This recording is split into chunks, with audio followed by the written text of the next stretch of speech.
hitting the counter with a fork.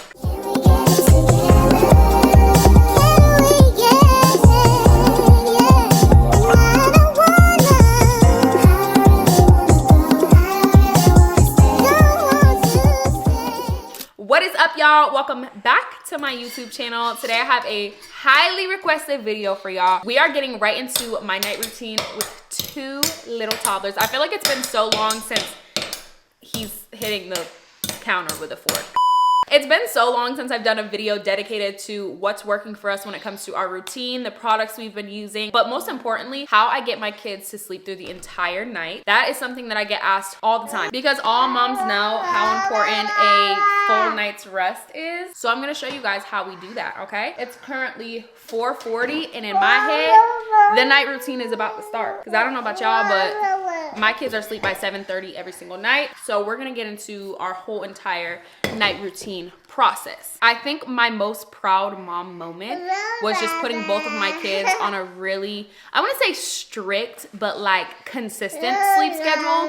And they just sleep really well. So I'm gonna give you guys all of my little tips and all of my tricks and all of my products. I'm gonna give y'all all of it on today. If you don't know, Ezra is 16 months. And Jenna is 2.5. So I'm officially like a real toddler mom, especially with Jenna. Like Jenna's literally a little girl. Speaking of products that have been helping us along this journey, we just got in our Coterie diaper delivery and it was right on time because Ezra was actually running out of diapers. Now I've talked about Coterie before. We ended up switching Ezra over because he started to become very sensitive and irritated to the previous diapers we had him on. So we knew it was time to switch to the best, Coterie. Coterie diapers are so incredibly soft. It literally feels like cashmere. These are the luxury diapers. I tell y'all time and time again. But beyond softness, they're designed with up to 3 times more drying power, which means fewer overnight leaks and better night sleeps for the entire house. And if you love convenience, you're gonna love their diaper subscription where they'll actually send diapers to your doorstep exactly when you need them. Coterie diapers are free from chlorine, parabens, and other harsh chemicals, keeping Ezra's skin very healthy and happy. Make sure to visit the link in my description or scan the QR code on the screen to receive 20% off of your first order. Trust me, you and your little one are definitely gonna feel the difference. All right, I do need to put his diapers upstairs, but since it is 4:45, this is usually around the time that we eat dinner. Now, if I was really in mom mode, you good? If we was really in mom mode, I would have been had dinner prep by now, but we're doing something semi-simple. It's kind of pre-cooked, but not really. It's these meatballs I got from Costco, so we're gonna judge them up and make them super tasty for the kids because one thing I'm learning is until you force change on your kids, they're not gonna change, especially when it comes to sugar and just bad eating habits in general. Like Genesis loves sugar because she's a kid who doesn't like sugar. And for so long, I'm just like, okay, I'm just gonna let her choose what she wants to eat, da da da. No, we're eating whole foods in this house. We're not snacking all day. When dinner comes, if you're hungry, you'll eat. But I'm not about to keep substituting all of the sugary stuff, and that's why you're addicted to the sugar. That's just me. So I've been really serious about cooking dinner, everybody sitting down. Even like having Jenna be a part of me cooking dinner has helped, like her, you know, prepare the ingredients and stuff, and making her feel a part of what's going on has helped her with her eating habits. So, Jenna, do you want to help? Yeah. You want to help me cook? Yeah. I think we're going to do some style of like teriyaki meatballs, rice.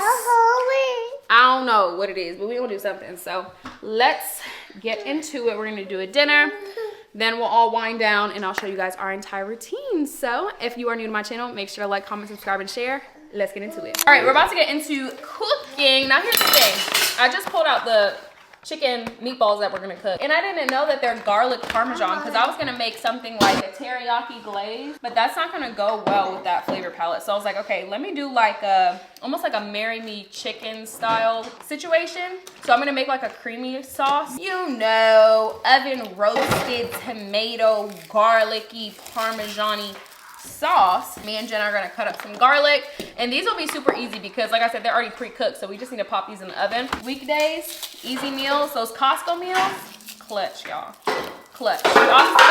You gotta judge it up a little to make it taste better, but I feel like having pre-made or seasoned meat has definitely helped speed up our night routine. So me and Jenna are about to get into cooking. So for this, like I said, I'm just gonna make a creamy sauce. So I'm going to dice up my garlic, put it on a pan. But Jenna's gonna help me, and hopefully this encourages her to actually eat the food and not just want something sweet like some oatmeal or some yogurt or any of that. We gonna eat some real food today.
Chicken meatballs are in the oven. The sauce is done. We're about to put the pasta on the stove. So dinner should be done within the next like 15 minutes. And after that, we usually chill, and then we're gonna get right into this bedtime routine. And I'll also talk to you guys about sleep training, my experience with sleep training, and just why I started sleep training my kids, how I did it, and give y'all all the tea, okay? Shout out to all the moms out there. I know when I was a first-time mom, I loved watching these videos, and our routine has definitely changed since we've had 2 kids, and on top of that, they're both toddlers, so yeah.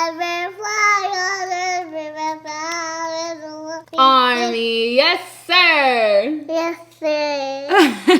When I say I'm hitting the 5 o'clock wall, I'm hitting the 5 o'clock wall. We're about to make a little iced coffee, double shot, an espresso pod. This is a dulce. I always make my iced coffees with this one because it's actually like recommended to use the dulce one for iced coffee. So we just need a little pick me up, just a little pick me up. Usually I would do 2 doubles. We're just gonna do 1 for today.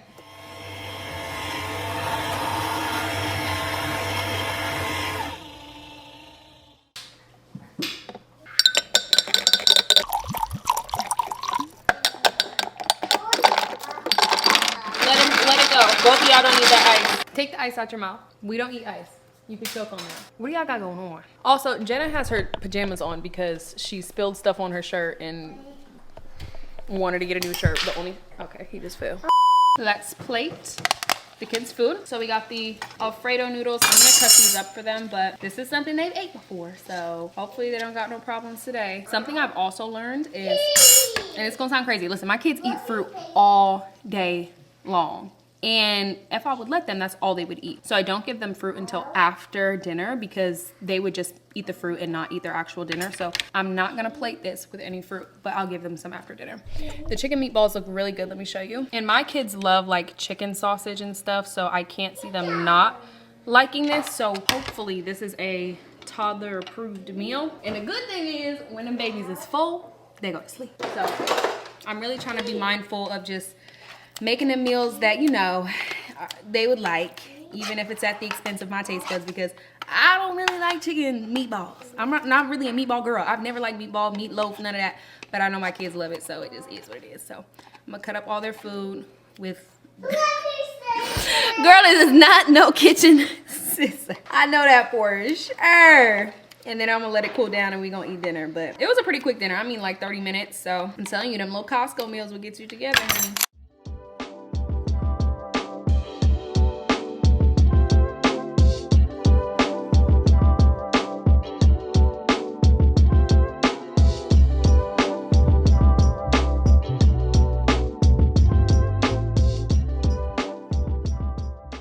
The reality of motherhood is this. Everybody's gonna give you all types of advice that works for them. You need to find what works for you. And what works best for our family is having a routine and getting them on a sleep schedule. So when my kids were about, I would say 4 months old, that's when they were like out of the newborn stage. They were not sleeping in our room anymore. That's when we started to sleep train. So I don't know. I feel like sleep training was super casual for us. Like there was no book. There was no like method. We literally just laid our kids down in their bed and rubbed their backs until they went to sleep, until they got to the point where they could just go to sleep by themselves. Now I know it's not that easy for some people.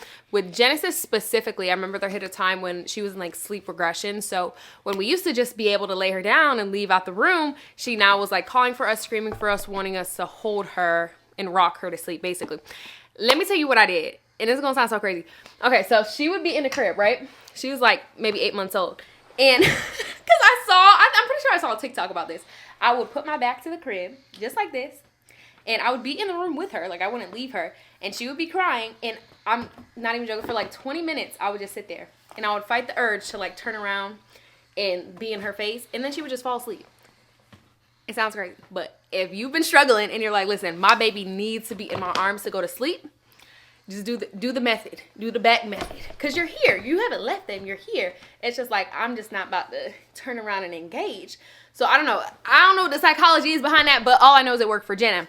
Now with Ezra, we had a whole thing where he would only go to sleep with a bottle, which led to problems with like his enamel, because obviously when you're drinking milk, even after you brush your teeth, like that's just not healthy for your teeth. So there were so many problems with that. I think that also had something to do with his ear infection, so we had to get him off of the milk. Still kind of a struggle, but we just give him some milk before he goes to sleep. Like right around this time, I'll have his bottle ready for him, he'll drink his milk, and then I just put water in his crib.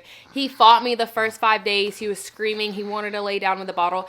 Sometimes y'all, you just have to resist the urge to fall back, whether it be like a binky or a bottle. These are things that your children are used to, and I know it's gonna suck the first couple of days, but they will get over it, especially you with your binky. You got over it, right? I'm a baby. Because you were a baby with your bink and you were screaming and crying, but look, you're fine now. So I know it sucks in the moment, but some things you just gotta let them not cry it out, but just get through it, because better days will come and you're gonna be glad that you just bit the bullet on certain things. Like with Jenna, she would still be having her binky to this day if I didn't just throw them all out one day.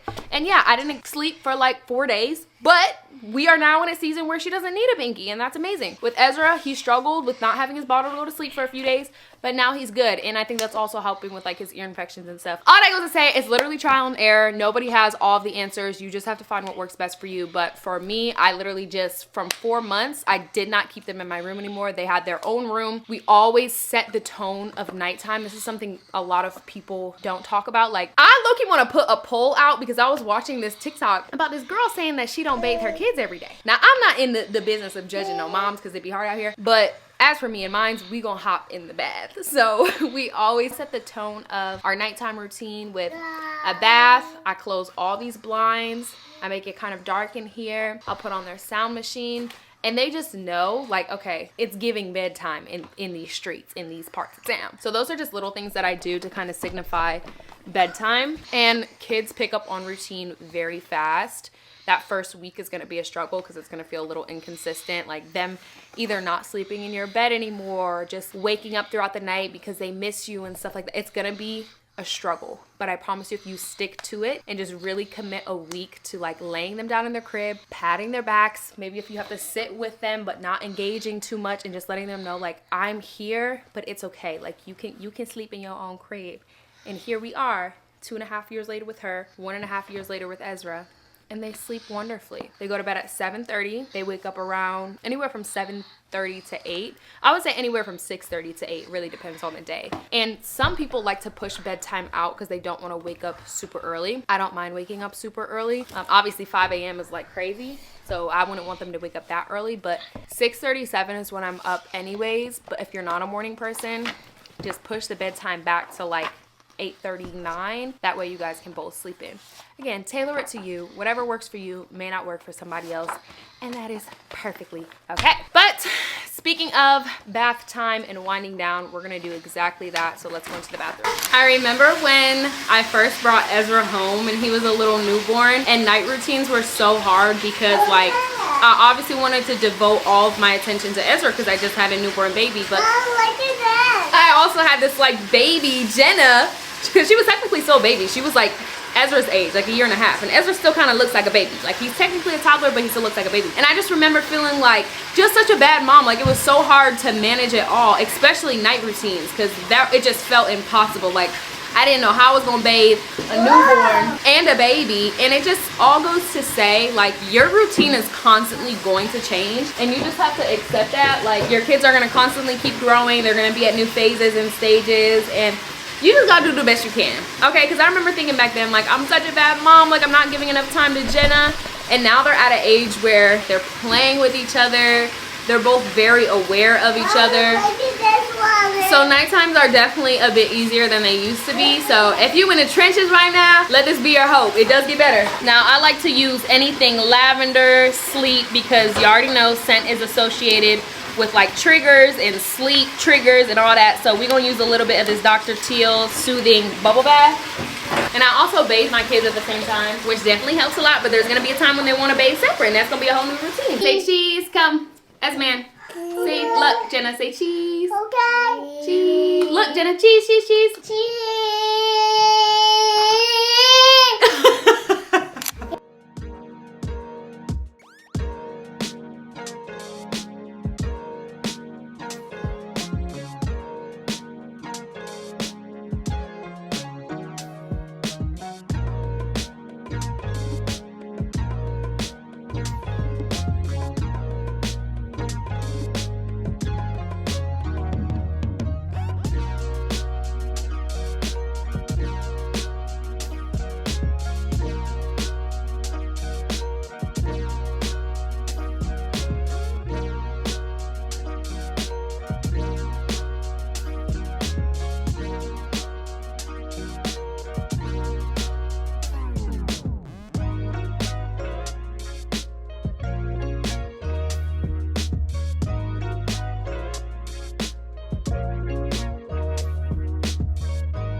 Their literal favorite part of the night is cuddling up in Jenna's bed. And then we all do a story together. But look at how cute they are. Just big babies. You're so beautiful. Even though y'all crazy, y'all are so cute. So they always alternate. Ezra gets to pick the stories. One night, Jenna picks them. The next night, it was Genesis's turn, and she picked a bedtime prayer and stories of family and friendship. I used to watch the show growing up. That's mad funny. So we're gonna read and of course pray these babies to sleep. Thank you, God in heaven, for sweet and simple joy. Playtime shared with friends, for laughter, game, and toys. Oh. Thank you, God, for music and for all the songs we sing. Our hearts are filled with happiness with all the gifts you bring. Thank you, God in heaven, for all the things you share. For all your special gifts, here's a thank you prayer. Story time is over. Time to brush our teeth. Y'all know the vibes. I always give them their milk before, so that way I can wash all of it off of their teeth after the fact. And that way, they ain't gotta worry about having no cavities. Because that's definitely one thing I am like preventative on when it comes to my kids. Because I feel like we don't stress like dental hygiene enough when it comes to kids. But they're the most prone for cavities because of all their sugar intake. So I've also been flossing Jenna's teeth, but the floss is downstairs and I don't feel like going to get it. So we just gonna have to work with what we got. Jenna always does really well. Ezra, different story. Cheese. Cheese. Esmond. I do be putting lip balm on their lips too though. Let me see. Boop, boop, boop, boop, boop, boop, boop, boop, boop. All good.